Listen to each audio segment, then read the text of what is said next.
श्री स्वामी समर्थ, श्री गुरुदेव दत्त मित्रांनो. तर आता रेल्वेतून उतरलोय आणि इथं येऊन राहिलेलो आहे. मी तुम्हाला दाखवतो. ही दुसरी बिल्डिंग आहे संजय गाराळे सरांची, जे की मी दत्त अनुभवमध्ये सांगितले.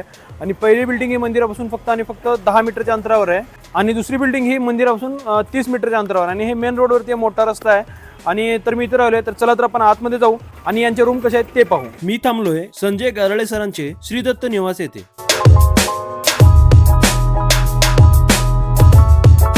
ह्या फर्स्ट फ्लोअरच्या रूम्स आहेत.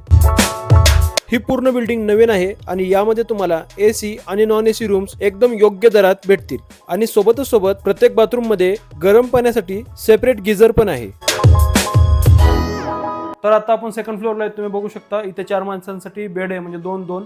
आणि जर तुम्ही एक्स्ट्रा माणसं येत असाल तर तुम्हाला इथे मॅट्रेस पण प्रोव्हाइड केलं जाईल. येथे प्रत्येक फ्लोअरला जाण्यासाठी लिफ्टची सोय पण आहे आणि येथे सिक्युरिटीसाठी सीसीटीव्हीची सोय आहे आणि सोबतच सोबत तुम्हाला फ्री वायफाय पण भेटणार आहे. ही बिल्डिंग म्हणजेच संजय गाराळे सरांचे श्री दत्त निवास श्रीपाद श्री वल्लभ मंदिरापासून फक्त आणि फक्त 30 मीटरच्या अंतरावर आहे. तर आता आपण 4th फ्लोअर मध्ये आहेत आणि तुम्ही हा हॉल बघू शकता. या हॉलमध्ये जवळपास 10 ते 12 प्लस लोक झोपू शकतात. आणि महत्त्वाचं म्हणजे या हॉलमध्ये एसी पण आहे आणि हॉलसाठी सेपरेट बाथरूम पण आहे आणि हॉलच्या साईडला 2 रूमा पण आहेत. म्हणजे तुम्ही जर 12 प्लस आणि अजून जास्ती लोक येत असाल तर नक्कीच तुम्ही इथे ॲडजस्ट होऊ शकता, फिट होऊ शकता. तर खाली दिलेल्या नंबरवर कॉन्टॅक्ट करून तुमची रूम तुम्ही नक्कीच बुक करू शकता.